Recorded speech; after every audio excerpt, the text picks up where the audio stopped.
Hi guys, and welcome back to the channel. Today I want to do the firmware update for my Kingsong S22. There's a new firmware and I've been holding out to actually do the firmware, and I thought to myself, what is the best day? It is 2 degrees outside. Let's bring you guys along. So I'm gonna show you how I go through the process of doing the firmware update. It's always good to have the wheel at a high charge rate. It's just for safety concerns for me personally. So I think the wheel is at about 80 to 90% charge, and then I'm going to start the firmware update. So let me bring the camera around and let's get started. Okay, so firstly, turn the wheel on. You start your Kingsong app. You connect to the wheel.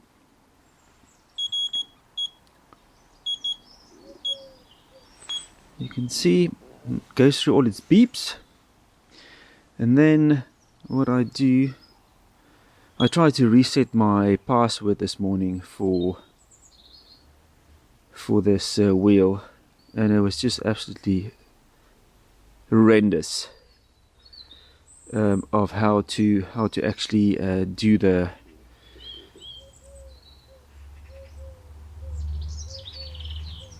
new version found. So yeah, just how to reset your password or log into the app.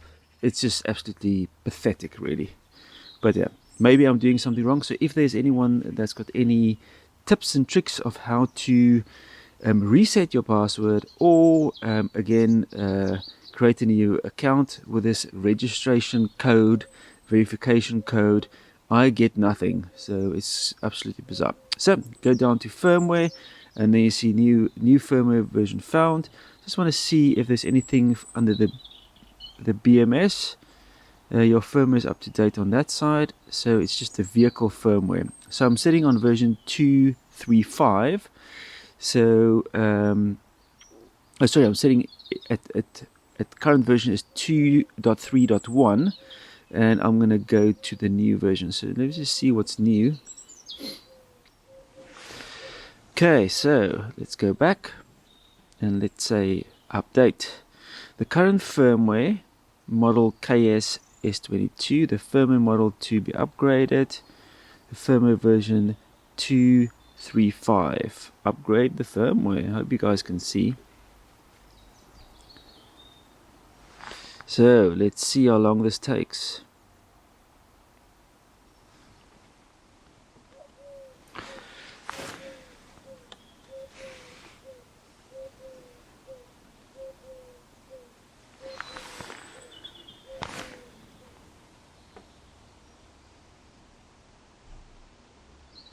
Nice little stand for your iPhone.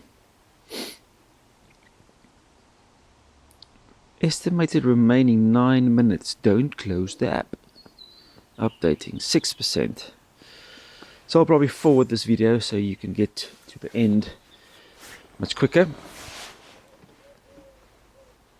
But yeah, we had massive amounts of floods the last week or so. So there was no riding for me, and it was also -2, and the roads were frozen, and it was just absolutely chaos.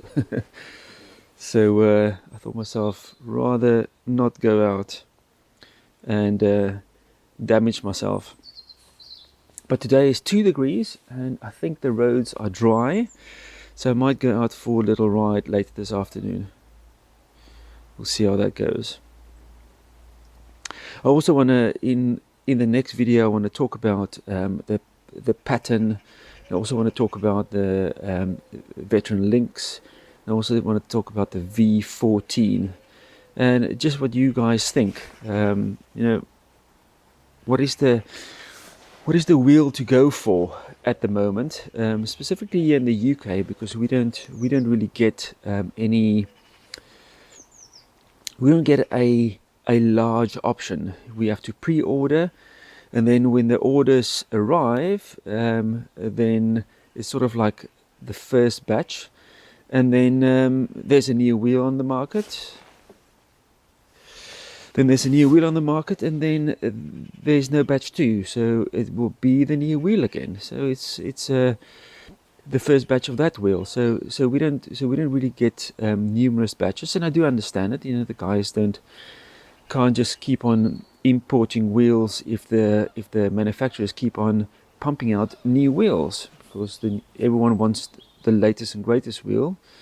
But unfortunately, we get the stuff a little bit late. So it's the one side is a little bit annoying, because I would really like to have it a little bit more stable, where we can really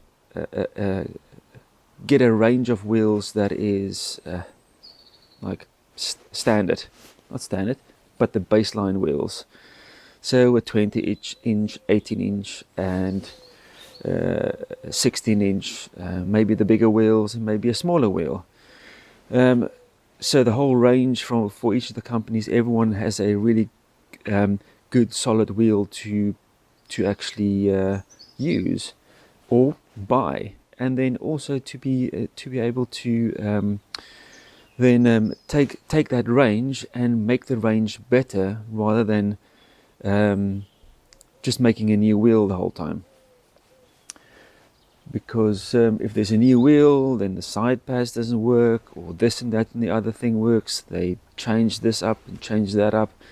Would like to have the frame being the same, and then fine-tuning the wheel itself, like different options for batteries, different options for tires, different options for pedals, different options for colors, like a black version or the red version. I see Emotion is now, they not now, but it's orange. So if you don't like orange, great stuff. The same for Kingsong. They now also orange, and I don't mind orange, but I don't. If I have to choose, I will probably choose red. So yeah. So yes, just give the people options and fine-tune the wheels within the range, rather than dropping a new wheel every few months. So I don't know. Maybe that's how they do it. We probably not used to it. Well, I'm not used to it. Normal brands. If you look at like car brands or motorbike brands or whatever, they bring out a model, and then they fine-tune that model over a few years. Now, I don't say they need to do over a few years, but at least give the dealers a good chance to stock the wheels and get that specific model out to the people. But yeah, just my thoughts. So look out for that video, and we can discuss that a little bit further. But yeah, the firmware update is sitting at 66%, going slowly. There you can see it on the screen and on the app, so that keeps it into sync. Estimated time 3 minutes. So we will see what this does. I might as well read a little bit through this, what is new. So number 1, add cycling log function. Number 2, manually turn on the light and increase the brightness to 2 levels. Production BMS warning, that's all fine. Add app and adjust the battery full charge ratio from 50 to 100%. So that's quite nice. If you want to not charge your battery to 100%, you can set that in the app. That looks to me like what that means. Add energy consumption calculation function. Note, upgrading this version will clear the total mileage. Something to look out for. So if you've got, it's quite weird. Add energy consumption calculation function. Energy consumption. Oh, it clears the energy consumption on the total mileage and not the total mileage of the wheel. That would have been weird. Number 3, optimize the log function. Okay. Optimize battery related parameters. That's always good, fine tuning that. optimize the output power. That's quite a significant thing.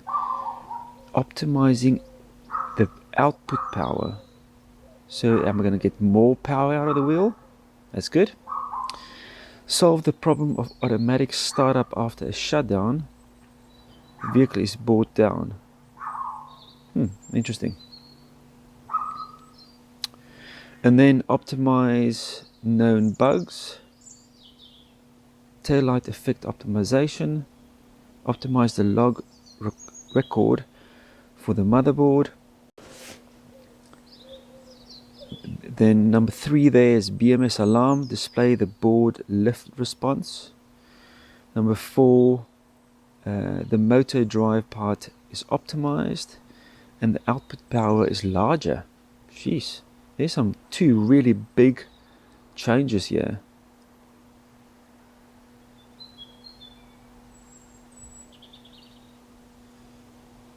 So, yeah, 2 big changes to optimize power and performance on the wheel. So that just shut down, so I assume that this is now done. Let's fire it up again. At least it's starting up.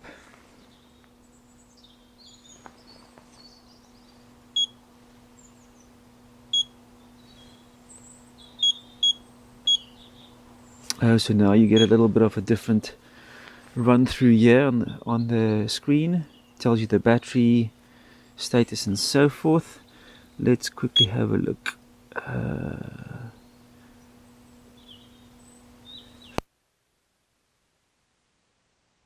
Okay guys, that's the update on the BMS. Sorry, on the wheel itself. If there's any questions about it, or a process that you want to follow, or you've got any tips and tricks for other riders upgrading their wheels, or saying to them not upgrading the firmware, let me know in the comments below why you would say upgrade the firmware and why you would say do not upgrade the firmware. But yeah, I'm sort of always in the thing, you know, I hang about a bit when the new firmware comes out to make sure everything is okay and get some feedback on the forums and stuff. And then if everything looks fine, then I upgrade the firmware. It's always good to have the latest, except if there's a negative effect to it, like slowing the speed down or something in that line. But it might also be for newer riders, it's more of a safety concern. So if it's safe and you can be safe and the wheel maybe manage to not overpower compared to the previous firmware, then that's for me also good. Let me know in the comments below. But guys, thank you very much for watching, and I'll see you on the next video. Cheers.